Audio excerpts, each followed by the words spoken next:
여러분 느헤미야 하면 세 가지 정도는 기억해야 된다고 그랬습니다. 느헤미야 하면 첫째는 지금으로부터 약 2500년 전에 기록된 책이다.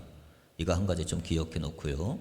2500년 전에. 그러면 이렇게 반문할 수 있죠.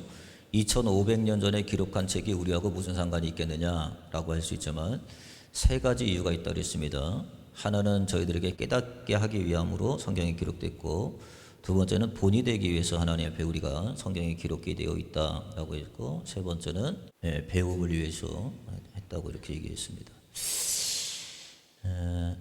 또 하나는 어떠냐면 느헤미야 하면은 구약의 마지막 역사서다 이렇게 생각하면 됩니다. 구약의 마지막 역사다. 그 역사가 끝난 후에는 저와 여러분들 잘 아는 대로 400년의 역사가 침묵했고요. 암흑기라고 그러는데 역사적으로는. 그리고 이제 마태복음이 이제 시작이 되는 겁니다.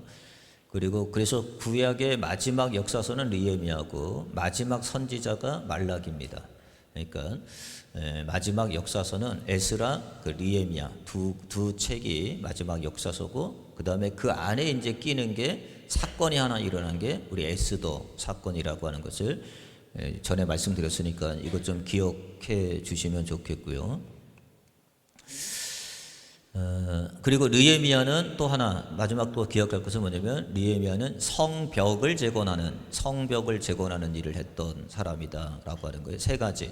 첫째는 마지막 역사서라고 하는 거 하나고요. 두 번째는 우리에게 2500년 전에 기록된 책, 교훈을 주기 위해서, 배움을 주기 위해서 기록한 책이라고 말씀했고요. 그다음에 마지막 세 번째는 성벽을 거룩의 경계. 성도는 뭐가 있으면 두 가지가 있어야 된댔죠. 하나는 성전을 세우는 일과 성벽을 세우는 일이 있어야 된다고 그랬습니다. 성전을 세우는 일은 예배를 세우는 일입니다. 예배가 무너지면 성도는 다 무너지는 거예요. 그다음에 예배가 세워지면 뭐가 세워지냐면 성벽이 세워져야 돼요. 성벽이라는 건 뭐냐면 거룩한 경계입니다. 성도가 경계가 무너지면 안 돼요. 경계가. 신앙생활은 반드시 뭐냐면 경계가 있어야 돼요. 선을 넘나들면 안 됩니다. 지금 성벽이 무너졌다고 하는 것은 거룩의 경계가 무너진 거예요. 그러니까는 성벽이 무너짐으로 말미암아 외적인 외부의 침입으로부터 강탈과 악탈이 끊이지 아니하고, 뭐만 좀 모아놓으면 뺏어가고 뭐만 또 올려놓으면 다 가져가는 그런 일이 벌어지잖아요. 성도도 마찬가지예요. 성도는 뭐냐면, 그래서 성도를 뭐라 그러냐면 거룩한 물이라고 얘기하는 거예요. 따라서 한번 해보세요. 거룩한 물이다. 그래서 우리는 뭐라 하냐면 그거를 에클레시아라고 얘기하는 거고, 그거를 성도라고 얘기하는 거고, 그걸 교회라고 얘기하는 거예요. 그러니까 교회는 뭐냐? 교회는 거룩한 경계가 있다는 얘기예요. 성도는 뭐냐? 거룩한 경계가 있다는 거예요. 그래서 우리가 살면서 선과 악이 있죠. 그 다음에 불의와 그 다음에 의가 있죠. 불법과 우리의 삶에 있어서 선이 있죠. 이런 것들을 뭐냐면 우리가 잘 구별해 내야 되고, 우리가 식별해 내야 되고 분별해 낼 필요가 있다라고 하는 것을 좀 아셔야 됩니다. 성도는 성전을 세우는 일과 성벽을 세우는 일을 해야 된다. 느헤미야는 성벽을 세우는 일을 했던 사람이다. 포로도 마찬가지죠. 포로로 이제 이스라엘 백성들이 바벨론에 포로로 끌려갈 때도 3차로 끌려가죠. 1차 끌려가고 2차 끌려가고 3차 끌려가고요. 그 다음에 바벨론 포로가 70년 다 돼서 이제 귀환할 때, 포로 귀환하죠. 역사가 포로 귀환하는데 그때도 3차를 통해서 포로 귀환이 합니다. 1차는 스룹바벨을 통해서 1차 귀환을 하고요. 그때 이제 성전을 이제 재건하는 일을 하고요. 두 번째는 이제 에스라를 통해서 이제 마음의 어떤 그런 일들을 감당하게 하고요. 그 다음에 세 번째는 우리가 잘 아는 대로 이제 느헤미야가 3차 귀환을 해가지고 3차 귀환을 통해서 성벽을 재건하는 일을 하죠. 성벽을 재건하는 일에 그건 이렇게 얘기합니다. 우리가 지난 시간에 배웠듯이 느헤미야는 한 형제로부터 예루살렘 성벽이 무너져서 매일 약탈과 강탈을 당하고 있다는 이야기를 듣죠. 그 이야기를 듣는데 느헤미야는 나와 아무 상관이 없죠. 그죠? 어찌 보면은 느헤미야는 바벨론에서 끌려온 자도 아니고, 그리고 그가 바벨론에서 이스라엘 백성들로 하여금 어떤 그 여러 가지 상황들을 본 것도 아닌데, 그는 바벨론에서 태어났고, 그리고 페르시아의 문명 아래 그는 자랐고, 그리고 그는 홀로 열심히 나름의 공부와 나름의 일들을 통해서 그가 이제 페르시아의 고위 공직자, 술 맡은 관원이 되기까지 그 아주 믿음의 역사를 이뤄냈습니다. 어떻게 보면은 자기 혼자 잘 먹고 잘 살고 있는데 그럼에도 불구하고 예루살렘의 소식을 듣게 됐고 예루살렘 성벽이 무너졌다는 이야기를 들은 후에 느헤미야의 반응은 네 가지 반응이었다고 그랬습니다. 하나는 뭐냐면 눈물을 흘렸다. 두 번째 반응은 근심했다. 근심은 두 가지 근심이 있습니다. 하나는 뭐냐면 세상적 근심이 있고 하나님의 뜻대로 하는 근심이 있습니다. 세상적 근심에 빠지지 아니하고 하나님의 뜻대로 하는 근심을 한 거죠. 그리고 그는 금식했습니다. 그리고 그는 기도했습니다. 근데 기도를 언제까지 했느냐? 기도를 얘기를 들은 거는 언제부터냐면 기슬루월입니다. 기슬루월, 지금 9월이죠. 기슬루월에 기도하기 시작해가지고 그냥 한 번, 두 번 기도한 것이 아니라 그 기도는 언제까지 가냐면 니산월까지 기도했다라고 느헤미야서 2장 1절에 기록하고 있습니다. 니산월이 언제냐? 해가 바뀐 1월 달입니다. 해가 바뀐. 그러니까 느헤미야의 기도는 그냥 일시적인 기도, 그죠? 일시적인 기도가 아니라 지속적인 기도였단 말이에요. 우리 여러분들 기도할 때도 있죠. 기도에 여러 가지 제목이 있는데 하다 보니까 또 안 된단 말이에요. 이게 여러 가지 환경에 막혀가지고 사정에 막혀가지고 기도하다가 안 되고 모르겠다라고 할 때가 많은데 느헤미야는 하나님의 때를 기다리고, 여러분 시간은 두 가지가 있다고 했습니다. 하나는 크로노스라는 시간이 있고 하나는 카이로스라는 시간이 있습니다. 크로노스 시간은 오늘도 그냥 24시간이 흘러가는 시간인데 카이로스 시간은 24시간 흘러가는 시간에 하나님의 때가 있어요. 딱 그 타이밍이 있어요.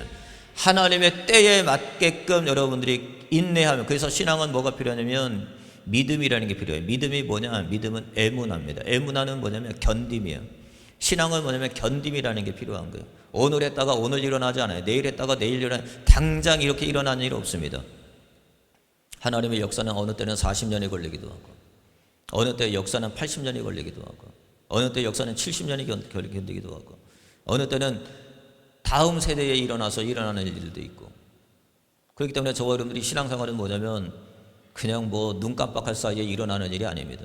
잘 견디셔야 되고 참아내셔야 되고 잘 버티셔야 되고 잘 이겨나가셔야 되는 거예요.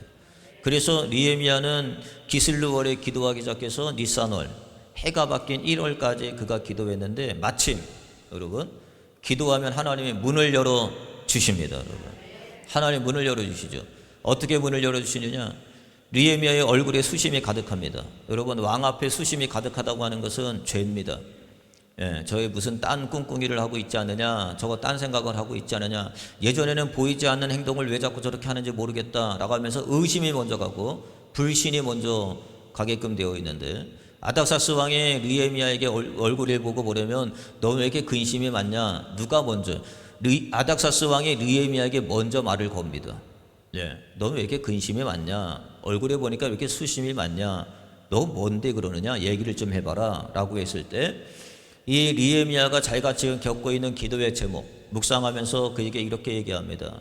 우리 예루살렘 성이 불타가지고 다 약탈당하고 침탈당하고 지금 다 빼앗기고 다 무너졌습니다. 이거 내가 아무리 생각해도 이렇게 있어서는 안 될 텐데 아닥사스 왕이 좀 도와줘야 되겠습니다 라고 얘기합니다. 그럼 내가 뭘 도와줄까 라고 얘기했을 때 이 저를 먼저는 예루살렘에 보내주시고 그 다음에 그 성벽을 재건할 그 제목들을 좀 이렇게 들보들을 좀 같이 보내셔서 이 모든 재료들을 제공하셔서 이것들을 잘 수축할 수 있도록 그렇게 좀 해달라고 부탁을 합니다. 근데 놀랍죠? 그걸 다 들어준 게 아닥사스 왕입니다. 그래서 느헤미야도 보내주고 느헤미야만 보내줄 뿐만 아니라 총독의 권리를 가지고 보내주기도 하고 그 다음에 모든 그 성벽을 재건하는 데 쓸 제목들을 다 제공해주고 그뿐만 아니라 군사들도, 그죠? 군사들도 함께 제공해 줌으로 말미암아 안전하게 그 성벽을 재건할 수 있도록 인도해 준단 말이죠. 이처럼 기도하면, 우리 그랬죠? 기도하면 하나님이 반드시 생각하지 못한 일까지도 하나님이 넘치도록 우리에게 주신다. 그래서 지난 시간에 우리가 세 가지 말씀드렸습니다. 첫째는 뭐냐면 기도하지 않으면 아무 일도 일어나지 않는다. 기도하지 않으면 하나님의 은혜가 머물지 않는다. 기도하지 않으면 하나님의 능력이 나타나지 않는다. 반대로 얘기해 봅시다. 하나님의 기도하면 문이 열립니다. 기도하면 하나님의 문을 열어주십니다. 그래서 기도는 해도 되고 안 해도 되는 것이 아니라 성도는 반드시 해야 되는 일인 거예요. 근데 기도를 안 해요?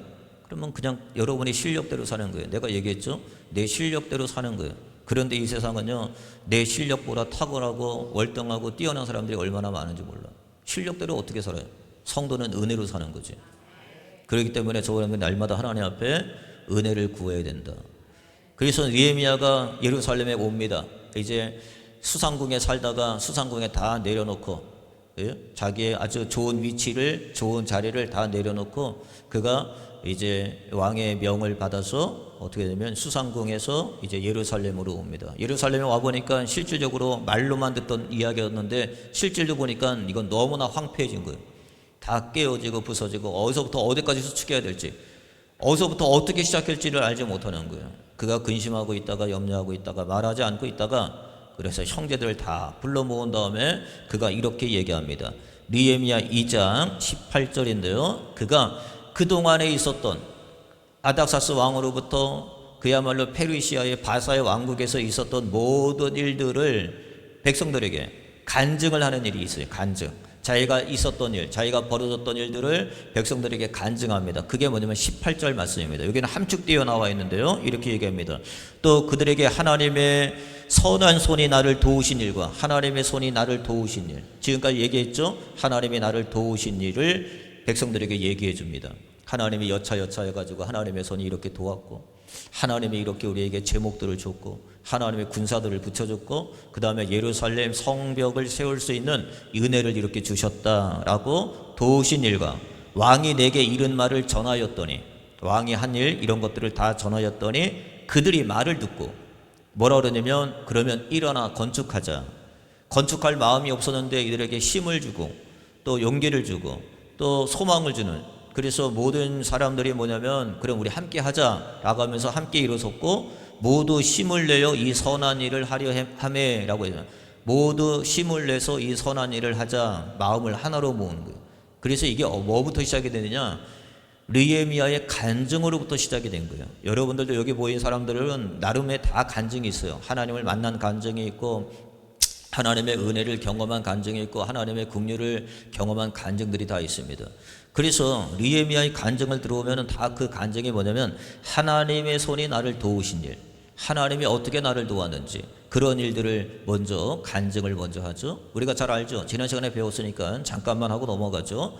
먼저는 느헤미야가 왕에게 이야기를 꺼내지 않아도 느헤미야가 아닥사스 왕이 먼저 느헤미야의 근심을 알아보고 먼저 말을 전한 일, 이것도 대단한 간증의 하나죠. 하나님이 하신 일. 그 다음에 왕 앞에서 은혜를 입게 한 일, 왕이 자기를 볼 때 은혜를 입게 한 일, 그런 것도 또 간증을 하게 되고요. 그러니까 느헤미야 2장 5절에 보니까 왕에게 아뢰되 왕이 만일 좋게 여기시고 종이 왕의 목전에서 은혜를 얻어 싸우면, 자, 그래서 은혜를 얻은 일, 우리 그렇죠? 항상 은혜를 얻은 일을 간증을 했고요. 그 다음에 또 뭘 간증을 했냐면 왕에게 구한 것 이상으로 왕이 넘치도록 채워주신 일, 이런 일들을 하나로 요약해 가지고 그 간증을 합니다. 간증을 함으로 말미암아 뭐냐면 이들이 야, 정말 하나님이 지금도 살아계시구나, 지금도 역사하는구나, 지금도 그 하나님이 우리와 동일하게 우리를 하나님의 은혜를 부어주시는구나 라고 생각한 나머지 그들이 같이 힘을 내서 함께 하자라고 하면서 느헤미야와 함께 예루살렘 성벽을 재건하는 그런 일에 동참하는 일이 벌어집니다. 여러분, 우리도 마찬가지죠. 고린도후서 13장 5절에 보니까 항상 이렇게 얘기합니다. 너희는 믿음 안에 있는가 너희 자신을 시험하고 너희 자신을 확증하라. 여러분이 난 믿음이 있다, 여러분이 믿음이 있다고 해서 믿음이 있는 게 아니에요. 난 믿음으로 산다고 해서 믿음이 사는 게 아니라 항상 여러분의 믿음이 믿음 안에 있는지를 뭐라고 하냐면 자신을 확증하라고 그랬어요. 확증. 그 말은 무슨 말이냐면 여러분의 삶에 오늘 하루를 지나고 한 주일을 지나고 한 달을 지나면 뭐가 자꾸 일어나야 되느냐? 간증이 있어야 돼요. 간증. 그게 뭐냐면 하나님이 도우셨다, 하나님의 손이 함께 하셨다, 하나님께서 은혜를 주셨다, 하나님의 긍휼을 베푸셨다, 하나님의 힘으로 살고 있다, 이런 간증들이 있어야 그게 뭐냐면 믿음으로 사는 거예요. 난 믿음으로 산다 아무리 얘기도 소용이 없어요. 성경은 뭐라 하냐면 너희들이 믿음 안에 있는가 서로를 확증하라 그랬어요. 확증. 그럼 확증이라는 말이 무슨 말이냐? 확증이라는 말이 헬라어로 도끼마조인데, 우리가 많이 있죠. 시험이라고 하는 말과 이 동의어인데 이게 도끼마조인데, 도끼마조는 뭐냐면 입증하는 거예요. 입증. 여러분, 차가 한 대 나오기 위해서 우리 전에 한번 배웠죠. 차가 한 대가 나오기 위해서 차가 그냥 나오지 않죠. 뭐 수만 번 테스트를 합니다. 그게 뭐냐면 도끼마조예요. 뭐 정면도 부딪혀보고 후면도 부딪혀보고 그 다음에 뭐 좌측면도 부딪혀보고 우측면도 부딪혀보고 그래가지고 별 문제가 없는지, 또 사람이 타고 다닐 때 별 이상은 없는지, 사고가 어떻게 사고 날 때 사람의 생명으로부터 보호를 받을 수 있는지, 그런 것들을 수십 번 입증을 해가지고 자동차가 나오게 되는 거예요. 그래서 판매가 되는 거예요. 그냥 판매되지 않습니다. 이 도끼마저를 통과하지 아니하면 판매가 불합격되는 거죠. 판매가 안 되는 거예요. 그래서 여기 보면은 정면도 충돌하는데 테스트를 하고요, 측면도 해보고 그 다음에 후면도 해보고 뭐 제동장치도 해보고 뭐 다양한 테스트를 통해서, 그래서 이 제품이 나오듯이 하나님이 뭐라 그러면 저와 여러분들을 뭐냐면 입증해 보라는 거예요. 그래서 하나님이 저와 여러분들을 때로는 뭐냐면 정면도 받아보게 하고 후면도 받아보게 하고 좌측면도 받아보게 하고 우측면도 받아보게 하고 때로는 막 터지기도 하고 이러는 거예요. 그럼에도 불구하고 여러분들이 여전히 하나님을 사랑하는지, 여전히 하나님께 기도하는지, 여전히 하나님 앞에 신뢰의 관계가 깨지지 않는지 하나님 뭐냐면 입증하는 거예요. 입증. 그래서 성도들에게 뭐냐면 하나님이 시험을 주시는 거잖아요. 왜 시험을 줘요? 입증하는 시험을 주는 겁니다, 여러분. 그래서 하나님은 그 시험을 통해서 하나님이 아브라함에게 시험하잖아요. 도끼마저 시험하잖아요. 아들 이삭을 모리아산에 갖다 바치라 라고 얘기합니다. 하나님이 쓸데없이 왜 인신 제사를 하나님이 원하십니까? 하나님이 그런 제사를 통해서 하나님이 얻는 게 뭐예요 도대체? 하나님이 얻는 게 뭡니까 도대체? 그렇지 않아요? 하나님이 얻는 이익이 하나도 없는데, 그런데 하나님이 아브라함 보고 뭐냐면 100세에 난 그 이삭을 모리아산에 갖다 바치라는 거예요. 왜 바치느냐? 하나님이 뭐냐면 여전히 네가 나를 사랑하는지, 지금도 나를 사랑하는지, 오늘도 나를 사랑하는지 하나님이 도끼마저 입증하는 거죠. 그래서 아브라함이 아침 일찍 일어나 모든 것들을 다 지우고 이삭과 함께 모리아산에 올라가는 걸 우리가 보게 되잖아요. 그래서 이삭이 나중에 이삭을 묶어놓고 아브라함이 그를 번제로 쪼개려고 할 때 하나님이 나타나셔서 아브라함아 아브라함아 됐다, 너가 나를 여전히 사랑하는지를 내가 알았다 라고 얘기하잖아요. 뭐 입증하는 거예요. 여러분의 삶에도 마찬가지. 왜 하나님이 나한테 이런 일을 주실까? 왜 하나님이 나한테 이런 일이 일어날까? 그런 게 아니에요. 뭐예요? 하나님이 여러분의 삶을 통해서 뭐냐면 입증하는 거예요. 너희들이 믿음 안에 있는가 서로 입증하라 라고 하는 거죠. 돕기마저 하는 거예요. 그러니까 저와 여러분들은 항상 뭐가 있어냐면 간증이 있어야 돼요. 간증이 있어야 돼요. 간증.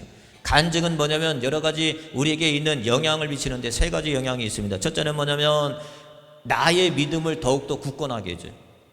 간증이 있는 삶은요, 나의 믿음을 더욱더 굳건하게 해준다 라고 성경은 이야기하고 있습니다. 요한계시록 12장 11절에 보니까 또 우리 형제들이 어린 양의 피와 자기들이 증언하는 말씀으로써 그를 이겼으니, 성도들이 언제 이기느냐, 언제 승리하느냐, 언제 그 모든 우리 차단되어 있는 것들을 뚫고 나가느냐? 새로운 간증, 하나님이신 은혜의 간증. 그래서 여기서 뭐라 그러면 자기들의 증언의 말씀으로써 그를 이겼다라고 얘기하는 거죠. 그래서 우리가 간증이라는 건 뭐냐면 나의 믿음을 더욱더 굳건해주고 그 다음에 나의 초심을 잃지 않게 해줘요. 근데 성도는 지난 몇십 년 전에 만났던 그 예수를 울고 먹는 사람이 있어요. 그거 말고 그때 만난 예수도 중요하죠. 그때 만난 예수도 필요하죠. 오늘도 만난 예수가 있어야지. 지금도 만나는 예수가 있어야지. 어떤 사람들은 몇십 년 전에 막 그때만 해, 그때만. 근데 지금은 좀 이따 나오겠지만 지금 만난 예수는 없어요. 그때 만난 예수는 있는데 지금 만난 예수는 없는 거예요. 그러니까 여러분의 삶 가운데 뭐가 있었냐면 그때 만난 예수가 있다면 지금 만나는 예수도 있어야지. 지금 만난 예수를 통해서 그 간증을 통해서 뭐냐면 자기를 더욱더 굳건하게 해주고, 또 하나는 뭐냐면 초심을 잃지 아니하게. 맞아, 그 하나님의 은혜였지. 내가 왜 이걸 잊고 있었을까? 라고 하면서 자기를 돌아보고 자기를 회심해보고 자기를 회개해보고, 그러면서 뭐냐면 하나님의 은혜를 더욱더 견고하게 해주는 그런 은혜를 경험하게 되는 거예요. 그래서 여러분들이 과거에 만나는 하나님에 머물러 있지 말고 지금 만나는 하나님을 경험하셔야 돼요. 오늘 만나는 하나님, 과거에 말씀했던, 여러분의 과거에 정말 성경을 읽다가 꿀성이보다 더단 하나님의 말씀을 경험했다면 지금도 경험하셔야지. 네? 지금도, 오늘도 경험하셔야지. 그때 있었던 일, 그때만 있으면 어떻게 해요? 그렇지 않아요? 그러니까는 이 간증은 어떤 힘을 주느냐? 나의 믿음을 더욱더 경건하게 해주고 초심을 잃지 않게 해주는 그러한 위력을 발휘한다. 두 번째는 뭐냐면 간증이라는 것은 공동체를 이렇게 세운다는 거예요. 서로 간증을 주고받으면 뭐 하냐면 서로 공동체를 이렇게 세워주는 거예요. 오늘 느헤미야가 간증하죠. 느헤미야가 자기가 아닥사스 왕으로부터 있었던 일, 그 다음에 그가 수상궁에서 있었던 일, 그리고 그가 지금까지 진행되면서 내가 여기까지 온 일, 이 모든 일들을 백성들에게 전해주고 들려주고 흘려줌으로 말미암아 그 백성들이 들을 때 힘을 얻게 하는, 야, 그동안은 해보려는 의지가 없었어요. 하려고 하는 의지가 없었습니다. 하려고 하는 생각도 없었습니다. 그런데 느헤미야가 와서 간증을 통해서 뭐냐면, 야, 우리도 해봐야 되겠다, 우리도 같이 해야 되겠다.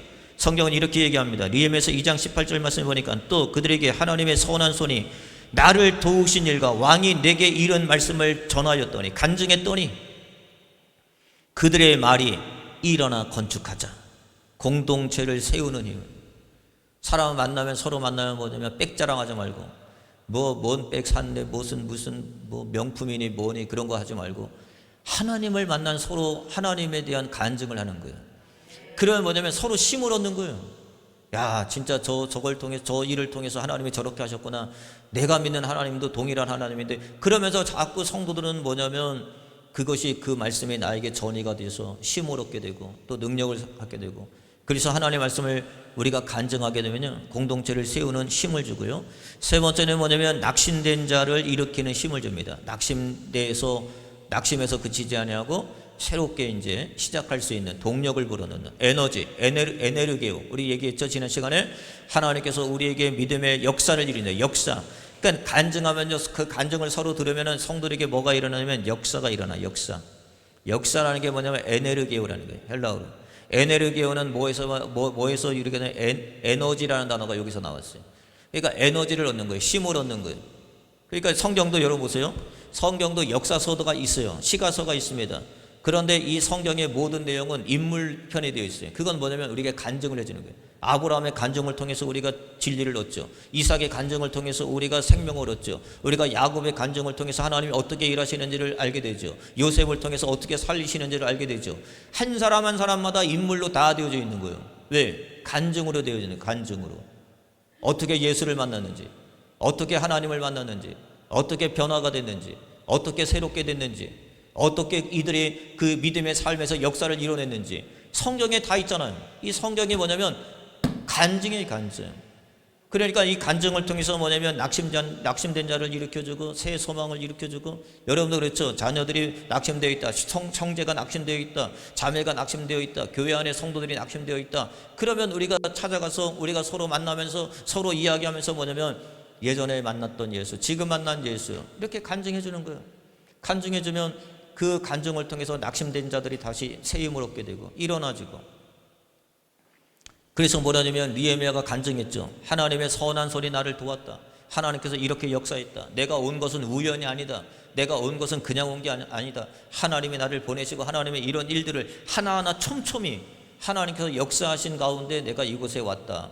그러면서 이들이 그 이야기를 들을 때 뭐냐면 모두 힘을 내요. 모두 힘을 불어넣는 게 뭐냐면 간증이라는 거예요.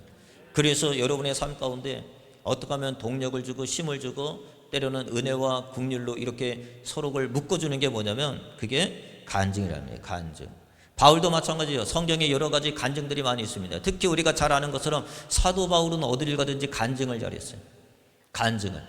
그래서 자기가 예수 만났던 이야기, 자기가 변화됐던 이야기, 내가 어떤 사람이었는데 어떻게 변화가 됐고 어떻게 예수 만났고 지금은 어떻게 살고 있고, 그리고 그 사는 기쁨이 어떻게 기쁜지, 그런 거에 대해서 누구를 만나든지 그는 언제나 간증했어요.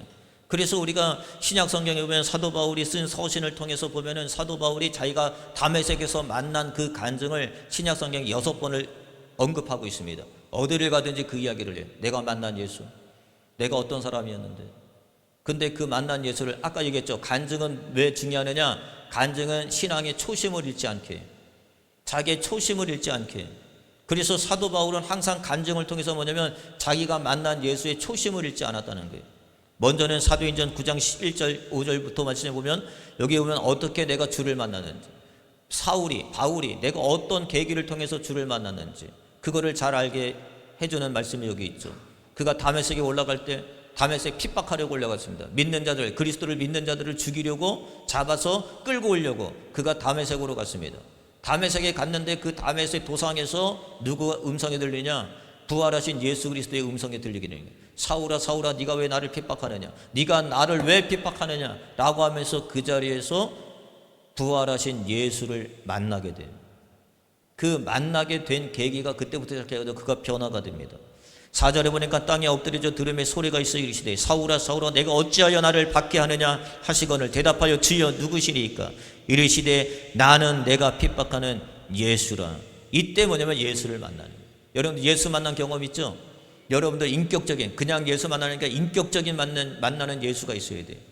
그래서 바울은 무슨 경험이 있었느냐? 예수를 만난 경험이 있었어요. 그래서 그 예수를 만난 경험, 나를 찾아와 주시고 나를 만나 주시고 내가 변화된 이런 경험들을 그는 여기서 끝나지 않아요. 내가 만난 예수를 여기서 끝나지 않아요. 그는 가는 곳곳마다 만난 예수에 대해서 자랑하고 만난 예수에 대해서 간증하고 만난 예수에 대해서 이야기를 합니다.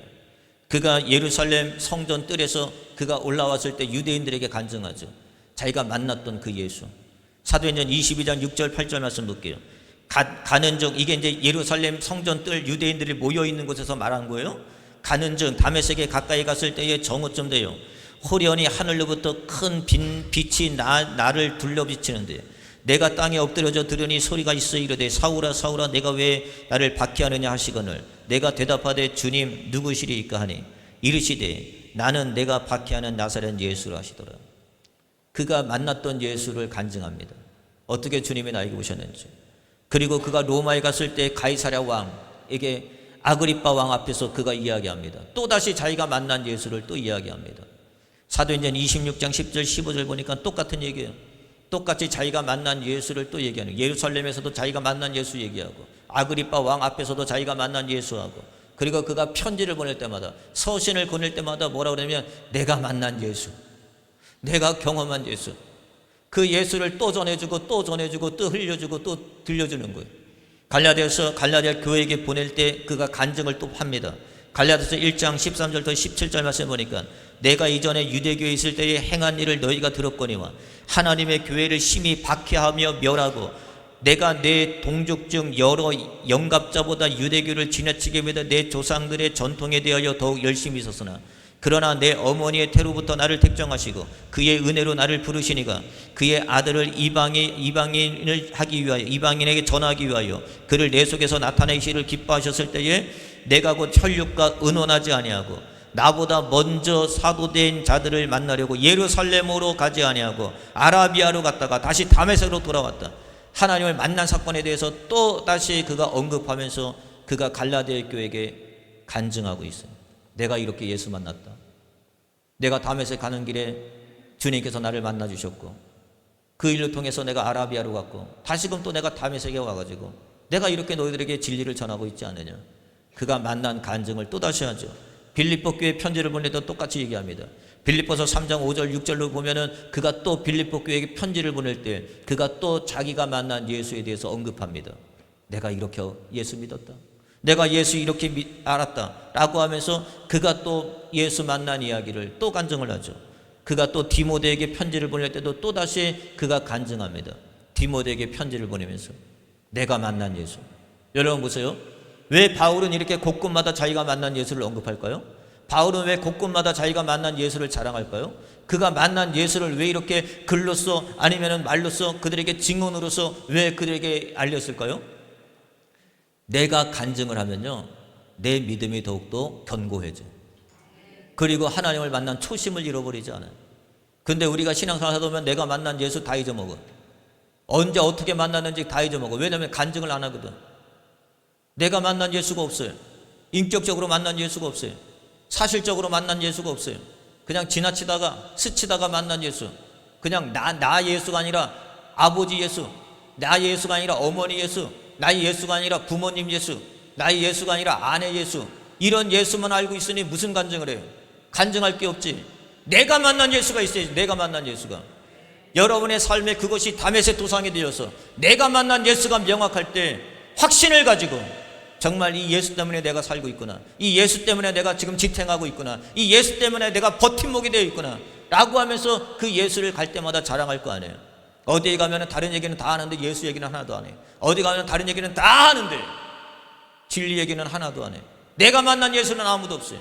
다른 사람들이 내가 만난 예수를 얘기하면 여러분도 예수 만난 얘기를 해야 될 거 아니에요. 여러분 보세요. 느헤미야가 많은 사람들 앞에 갔을 때 힘이 없었어요. 용기가 없어서 자신이 없었어요. 뭘 해야 될지도 몰랐어요. 그런데 그가 아닥사스 왕으로부터 있었던 일, 하나님의 손이 나를 도왔던 일, 지금까지 하나님께서 역사하셨던 일, 그가 기도할 때 깃을로 버려서 기도하기 시작해가지고 니산월까지 내가 끊임없이 기도할 때 그 기도에 마침내 하나님께서 응답을 주시는데 놀랍게 하나님의 문을 열어주시는 그 기적의 역사들을 자기가 체험하면서 자기만 알 수 있는 것이 아니죠. 자기만 간직할 게 아니에요. 와가지고 모든 성도들에게, 낙심된 자들에게, 용기를 잃은 자들에게, 힘이 없는 자들에게 가서 그들에게 하나님의 말씀을 전할 때 내가 만난 예수, 여러분들 내가 만난 예수 전해야죠. 그래서 바울은 곳곳마다 뭐라냐면 내가 만난 예수 전했어요. 왕 앞에서도 자기가 만난 예수 정했어요. 백성들 앞에서도 자기가 만난 예수 정했어요. 교회 앞에다가도 자기가 만난 예수 전했어요. 누구 앞에 서더라도 자기가 만난 예수를 잃어버리지 아니하고 그 예수를 전하는 거죠. 우리가 생각해보면 바울의 간증의 특징이 있어요. 여러분들도 간증이 어떤 간증이 되냐면 간증이 자기 자랑이 돼서는 안 돼요. 자기를 피하라는 그거 간증이 되면 안 되는 거예요. 어떤 사람은 간증한다고 하시고 자꾸 간증하는데 어떤 사람은 계속 뭐냐면 자기 자랑만 해요. 자기 자랑만 해요. 느헤미야가 여러분 자기 자랑하는 거 봤어요? 느헤미야가 지금 이 백성들에게 할 때, 야, 내가 어떻게 해가지고 그 수성강에 들어갔는지 아느냐? 내가 어떻게 해가지고 그 고위공직자에 들어갔는지 아느냐? 내가 어떻게 해가지고 여기서 온 것이 아니냐? 자기 자랑하는 게 아니에요. 항상 그의 입에는 뭐가냐면 하나님의 손이, 하나님의 손이, 하나님의 은혜가, 하나님의 긍휼이 항상 거기에 있어요. 성경도 마찬가지예요. 저번에 간증하려면 어떤 간증이 있어야냐면 사도 바울의 간증은 뭐냐면 첫째는 뭐겠으면 전에는 옛날 옛사람의 모습.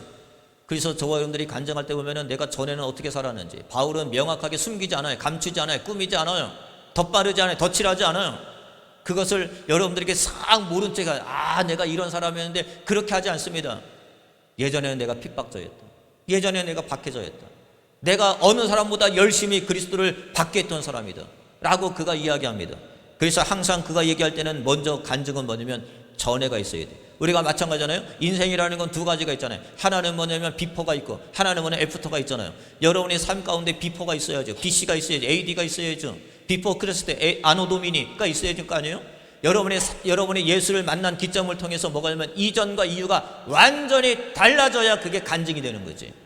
근데 변화된 게 없어, 달라진 게 없어, 틀려진 게 없어. 그 무슨 간증을 할 거예요? 거짓말만 하는 거지. 예수 믿으면 달라져야지. 예수 믿으면 변화돼야지. 예수 믿으면 새롭게 돼야지. 주님께서 우리에게 뭐라 하냐면 보라 이전 것은 지나갔으니 새 것이 되었더라 그러잖아요. 그러면 우리 예수 믿는 것도 마찬가지 아니에요? 생각이 새로워지고 마음이 새로워지고 사고가 새로워지고 보는 눈이 새로워지고. 여기 보니까 뭐냐면 바울은 간증할 때 뭐라고 그러냐면 전에는 먼저 꺼내놉니다. 디모데전서 1장 13절 보니까 내가 전에는, 그죠? 이전에 예수 믿기 전에, 내가 예수를 알기 전에 내 과거의 삶에는 이랬다라고 얘기합니다. 그는 숨기지 않습니다. 꾸미지 않습니다. 그는 뭐라고 하냐면 나는 비방자요 박해자요 폭행자였다. 도리어 국류를 입은 것은 내가 믿지 아니할 때에 알지 못하고 행하였습니다. 내가 믿지 못할 때, 내가 알지 못할 때 그때 행한 것이었다. 믿기 전에 자기의 일을 이야기합니다. 여러분 그렇습니다. 우리는 믿기 전에 다 그런 사람일 수밖에 없어요. 저도 마찬가지고 여러분도 마찬가지고. 그런데 예수를 만난 사건, 전에는 그랬는데 두 번째는 뭐가 있냐면 전환점이 있어요. 어떤 사건이 있어요. 예수를 만난 계기가 있어요. 그 계기가 어떤 계기냐라고 해서 바울은 뭐냐면 그 계기가 다메섹 도상이죠. 그래서 그거를 잊지 않았어요. 만남의 사건이 있었다는 거예요. 터닝 포인트가 있었다는 거예요. 돌아올 기회가 있었다는 거예요. 여러분의 인생도 여러분 여기 이 자리에 여러분이 앉아 있는 건 여러분의 인생에 뭔가 터닝 포인트가 있었기 때문에 그런 거예요. 만약에 그 시간이 없었다면 여기 있질 않죠. 여전히 세상에 발을 들여놓고 여전히 세상에서 거룩의 경계를 무너뜨리고 여전히 그렇게 사는 거죠. 그런데 여러분이 이 자리에 나와서 예배를 드리는 것은 여러분의 인생에 언젠가는 어느 시점에 여러분의 인생의 터닝 포인트가 있었다는 사실인 거죠. 그거를 잊지 마셔야 된다는 거예요. 그걸 잊지 마셔야 돼요.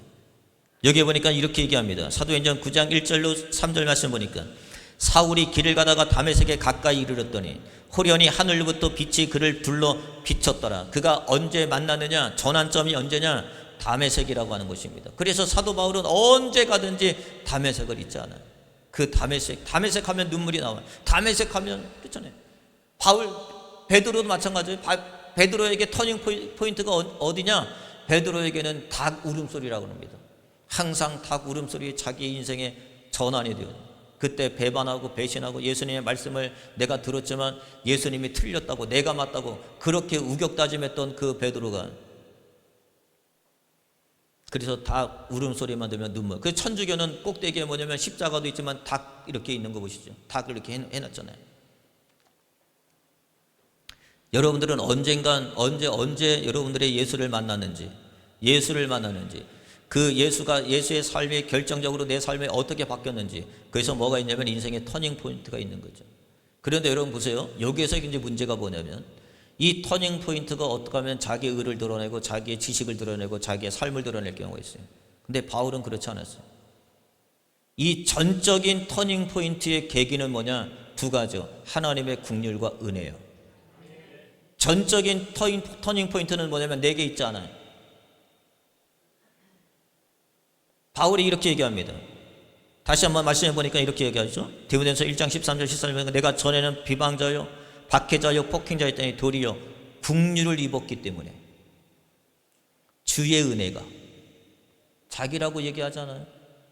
그가 인생의 터닝 포인트, 그가 인생의 전환점이 어디였느냐? 자기에 있지 않아요. 하나님의 긍휼이 있었고 하나님의 은혜가 있었다는 거예요. 여러분도 마찬가지로 예수 믿은 거요? 여러분이 잘나서 믿은 거 아닙니다. 하나님의 긍휼이 여기시고 하나님의 은혜를 주셔서 믿은 거죠. 그래서 바울은 그거를 잊지 않아요. 내가 그래도 남보다 뛰어나고 월등하고 탁월하니까 그래도 하나님이 나를 선택하시고 나를 이방에 전하는 자로 하나님이 나를 뽑으신 거지 라고 얘기하잖아요. 누구보다도 그는 긍휼과 은혜를 잊지 않아요. 하나님이 나의 나되게 하신 것은 하나님의 긍휼과 은혜예요. 이 자리에 불러주신 것도 여러분 잘나서 하나도 없어요. 나 잘난 거 하나 없고 여러분 잘난 거 하나도 없어요. 하나님의 긍휼과 은혜면 다야. 예? 그래서 여러분이 항상 뭐냐면 간증에는 뭐가 있어야 되냐면 하나님의 은혜와 긍휼이 있어요. 내가 뭐라고? 아무것도 아니요. 그리고 뭐가 있으냐? 세 번째는 이후의 삶이 있어야 되죠. 변화의 삶. 간증이라는 뭐예요? 간증이 변화의 삶이 없다면 그게 무슨 간증이에요? 지금도 여러분의 삶 가운데 변화의 간증이 없다면 그게 무슨 간증이겠습니까? 예수 만난 거 좋습니다. 예수 만났어요. 그래서 뭐가요? 어쩌라고요? 달라지는 게 있어야지. 변화되는 게 있어야지. 아니 세상에도 피부과 가서 몇 번 주사 맞고 몇 번 뭐 하면은 비포 애프터 걸어놓고 벌써 비포 애프터 걸어놓고 이렇게 변화가 있다고 얘기하는데, 여러분 예수 믿은 지 얼마 됐어요? 아니 예수 믿은 지 얼마 됐냐고요? 예? 세상에 여기 피부과 가니까는 3번만 맞아봐. 무슨 시장바닥도 아니고 3번만 맞으면 얼굴에 변화가 있다는 거예요. 뭘 아멘이에요. 주름살도 펴지고 뭐 주름살도 펴지고 뭐 기미도 없어지고 뭐 아주 10년 젊어지고 뭐 막 얘기한다 그래요. 사실 그렇겠죠. 뭐 맞으면, 예? 뭐 리프팅이 된다 그래. 뭐 하여튼 뭐 주름을 개선해 준다 그래. 주름을 당겨 준다 그래. 하여튼 되겠지, 여러분. 아니 뭐 아닌 걸 뭐 기라고 하겠습니까? 효과가 있겠죠. 반대로 여러분 예수 믿잖아요. 예수 믿으면 내 안에서 효과가 일어나야지. 에네르기요, 효력이 일어나야지. 그런데 그 예수가 내 안에 들어가는데 이전과 이후가 별 다른 게 없어요. 별 달라진 게 없어요. 별 틀려진 게 없어요. 세상에 어떤 문제가 오면 똑같이 낙심하고 똑같이 염려하고 똑같이 근심하고 똑같이 아파하고. 그건 무슨 문제예요, 여러분? 아무런 효과도 없는 거지. 물주사 아니에요, 그거? 그거 물주사 아닙니까? 우리가 믿는 예수 물 아닙니까, 그거? 아무것도 아닌 거지. 아니 예수 말씀 여러분들이 매일매일 먹는데 왜 효과가 없냐고요? 왜 달라진 게 없냐고요? 똑같이 염려하고 똑같이 근심하고. 예? 그게 무슨 예수 믿는 거예요? 뭐가 달라졌어요? 그래서 어디 나가서 간증하라 그러면 어디 나가서 얘기할 때면 예수는 혼자 다 믿는 것처럼 얘기해. 실질적으로는 자기 삶에 변화가 하나도 없는데 허풍만 치고 다니는 거고 뻥만 치고 다니는 거지. 그런데 여러분 보세요. 사도 바울이 뭐라 그러냐? 데살로니가서 1장 5절 볼게요. 이는 우리 복음으로 말미암아 말로만 이룬 것이 아니라 또한 능력과 성령과 큰 확신으로 된 것. 그래서 뭐라냐면 말로만 하지 말아라. 말로 된 게 아니라, 이게 말로 된 게 아니라, 간증은 말로 하는 게 아니에요. 삶으로 해야지. 그래서 여기 그러잖아요. 말로만 이룬 것이 아니라 또한 능력과 성령과 큰 확신으로 된 것이대. 이젠 여러분의 예전에는 염려하고 걱정하고 근심했다면 지금은 기뻐하고 하나님이 하실 일을 바라보고 모든 것이 합력하여 선을 이룰 걸 믿고, 예? 아, 이건 하나님이 우리를 살리려고 하시는 거구나.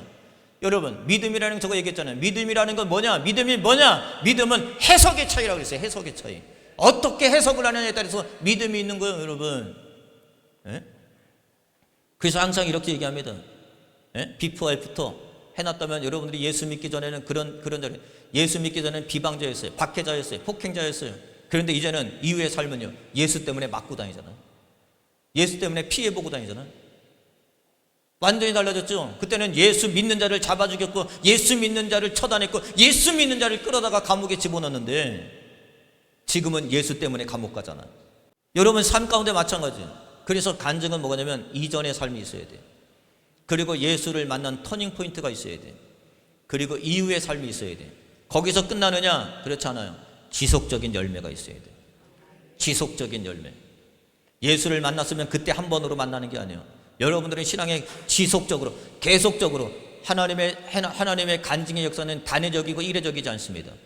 그래서 우리가 믿음의 삶은요, 항상 뭐냐면 간증이라는 건 단회적이고 일회성의 사건이 아니에요. 날마다 우리의 삶 가운데 또다시 하나님이 우리에게 또 간증거리를 주시고 또 하나님께서 살아계심을 또 역사함을 우리가 경험하게 하고 그것을 또 전하게 하고 들려주게 하고 흘려주게 하는 하나님의, 그래서 간증은 뭐냐면 지속성이고 연속성이에요. 그때 만난 예수 그걸로만 끝나는 게 아니에요. 오늘 만난 예수가 있죠. 오늘 우리에게 행하신 예수가 있죠. 오늘 우리에게 역사하시는 예수가 있죠. 오늘 우리에게 은혜 주시는 예수가 있죠.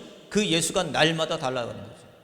느헤미야도 마찬가지죠. 느헤미야가 아다사스 왕의 정말 기도를 통해서 그가 은혜와 긍휼을 통해서 그가 예루살렘에 왔습니다. 그 왔으면 끝나는 거예요? 그렇지 않아요. 얼마나 놀라운 또 간증이 있는지 몰라요. 우리가 잘 아는 것처럼 새벽에 계속 얘기했듯이 산발락과 도비아가 방해가 얼마나 심합니까? 9가지의 방해가 계속 등장해. 이간질하죠. 유언비어 터트리죠. 뭐 살육한다고 엄포 주죠. 폭력 쓰죠. 거짓말하죠. 별의별 얘기를 다 합니다, 여러분. 여러분 보세요. 그거 하나만 당해도요, 여러분 상소하고 고소하고 고발하고 그거 하나만 당해도 머리 아파. 하지도 않은 일을 나가서 막 했대. 유언비어 퍼뜨려요. 거짓을 꾸며, 예? 안 한 얘기 막 했대. 그러면 뭐냐면 동력을 잃어버려. 시름시름해. 그런데 여러분 그런 일을 뭘로 보셔야 되냐면 하나님의 간증거리를 주시려고 하시는구나. 예? 또 후에 이 모든 일들이 이후에 뭐냐면 좋은 간증이 되어지는 거고 그것이 나의 믿음을 세워주는 일이 되는 거고 초심을 잃어버리지 아니하게 하나님이 역사하는 거란 말이에요. 그랬더니 느헤미야가 산발락과 도비아가 계속해서 방해하는데 그 방해에 멈추지 아니하고 또 하나님께 기도하고 매달리고 또 하나님의 그 모든 문제들을 헤쳐나가고 뛰어넘고 그러면서 52일 만에 마침내 성벽을 재건하는 일이 벌어지잖아요. 이게 얼마나 큰 간증이에요, 여러분. 여러분 인생도 마찬가지죠. 여러분의 자녀 괜찮아요. 그렇게 문제 일으키고 말썽 일으키고 뭐 그냥 말 같으면 뭐 개 같은 놈이고 막 괜찮아요. 나중에 간증이 됩니다, 여러분. 예? 그 자가 하나님의 일꾼 되고 신실한 자가 되고 하나님 앞에 돌아와서 하나님의 사명 감당하게 되고 여러분, 예? 아, 우리 아이는요 한 번도 속색인 적이 없어요. 아, 그러잖아요. 그럼 무슨 간증이 돼? 예? 약 올리는 꿈이 더 돼? 그렇잖아요. 그런데 아주 그냥 뭐 이런저런 죽일 놈이고 살릴 놈이고 막 그러는데 나중에서 그 애들이 다 회개하고 주님 앞에 들어와가지고 큰 일꾼 되고 하나님 앞에 귀한 역사를 이루어가는 믿음의 계대를 잇는 자가 되어지고 놀랍잖아요, 여러분.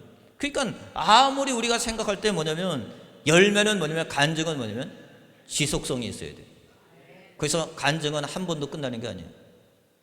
다메섹 도상에서 예수를 만났다면 또 그는 고린도에서 또 예수 만나고 빌립보에 가면 빌립보에서 또 예수 만나고 갈라디아 가면 갈라디아에서 또 예수 만나고 예루살렘 가면 예루살렘에서 또 예수 만나고 로마에 가면 로마에 가서 또 예수 만나고 서버나 가면 서버나 가서 또 예수를 만나고 여러분도 이곳에서 예수 만나고 여러분의 가정에 가면 가정에서도 예수 만나고 여러분의 직장에 가면 직장에서도 예수 만나고 여러분의 사업장에 가면 사업장에서도 예수 만나고 그 예수 만나는 지속성이 있어야죠. 그러니까 사도 바울은 뭐냐면 그때 만나서 끝나는 게 아니에요. 이제는 뭐냐면 그의 인생에는 날마다 예수를 믿는 경험을 통해서 그가 지속성을 가지고 있어요. 신앙생활은 그래서 예수 만나는 간증들은 뭐냐면 단회성이나 일회성으로 끝나는 게 아니다. 사마리아 여인도 예수 만나고 간증하고 다 얘기할 수 없어요. 히스기야도 여러분 죽게 됐어요. 하나님도 죽는다 그랬어요. 이미 사형선고가 떨어졌어요. 그런데 히스기야가 하나님 앞에 기도할 때 뭐냐면, 하나님 왜 내가 벌써 죽어야 됩니까? 왜 이 젊은 나이에 내가 벌써 죽어야 됩니까? 하나님, 나는 이거 인정할 수 없습니다. 하나님, 나는 이거 받아들이지 못하겠습니다. 나는 이거 다 이렇게 수용할 수가 없습니다. 하나님 앞에 또 기도하거든. 기도하니까 하나님이 그의 생명을 또 15년 연장시켜주네. 그러니까 그것도 그가 뭐냐면 이사야를 통해서 뭐냐면 간증으로 또 남겨요. 나중에 공부해 다 할 수 없어요. 간증으로 남겨요. 자, 세 번째 마지막 이거 하고 마치도록 하겠습니다. 간증이 없는 삶은 얼마나 위험한지 몰라요. 왜 위험하느냐? 첫째, 간증이 없는 삶은요, 감춰진 등불과 같아요. 그건 뭐냐면 신앙이 무기력해. 빛을 내야 되는데 빛을 내지 못해. 발광을 해야 되는데 발광이 안 돼. 드러나야 되는데 드러나질 않아요. 하나님의 저와 여러분들을 뭐냐면 너는 빛이라고 그랬어요. 사람 앞에서 뭐냐면 비추라고 그랬어요. 여러분, 느헤미야가 여러분 예루살렘에 와서 사람들 앞에 비추죠. 뭘 비춰요? 하나님이 하신 일을 비추잖아요. 빛을 드러내는 일을 하잖아요. 빛은 예수 그리스도죠. 여러분의 삶을 통해서 하나님이 주는지 아세요? 여러분을 통해서 예수가 드러나게 하시는 거예요. 하나님이 나를 통해서 예수가 드러나기를 원하시고, 나를 통해서 진리가 드러나기를 원하시고, 나를 통해서 그 생명이 드러나기를 원하시는 거잖아요, 여러분. 그런데 예수가 없어요. 간증이 없어요. 그럼 신앙은 무기력해. 두 번째는 맛을 잃어. 맛이 없어요. 간증이 없는 사람은 맛이 없어요. 그래서 우리 하나님의 성경은 뭐라냐면 우리를 세상의 소금이라고 그랬어요. 소금이라는 건 뭐냐면 맛을 잃어버리면 아무 문제가 없는 거죠. 그래서 간증이 없는 신앙들은 자꾸 뭐냐면 형식만 남게 돼. 형식만 남게 돼. 내용이 없어요. 내용이 없어요. 형식만 있어요. 그런데 우리 안에 하나님께서 자꾸 간증을 주시는 거예요. 왜? 내용이 있어야지. 맛이 있어야지. 그런데 간증이 없는 인생은 자꾸 뭐냐면 하나님 만난 경험이 있고, 하나님이 일하신 경험이 있고, 하나님의 손이 도우신 경험이 없어요. 그럼 뭐냐면 형식만 있는 거예요. 예배 드려도 이렇게 형식만 들이다 가는 거예요. 그렇지 않아요, 여러분? 예배는 뭘 있어요? 예배는 하나님 앞에 돌리는 거라고 그랬죠. 돌리는 거예요. 뭘 돌려요? 한 주간도 하나님이 나에게 일하심과 하나님의 역사하심과 하나님의 은혜 주심을 감사함을 가지고 내가 하나님 앞에 와서 그걸 돌리는, 그걸 영광이라고 그러는 거예요. 영광. 예? 근데 예배는 하나님 앞에 가져온 게 있어야지. 뭘 가져와요? 가져온 게 있어야지. 무슨 예배가 그런 예배가 다 있어요?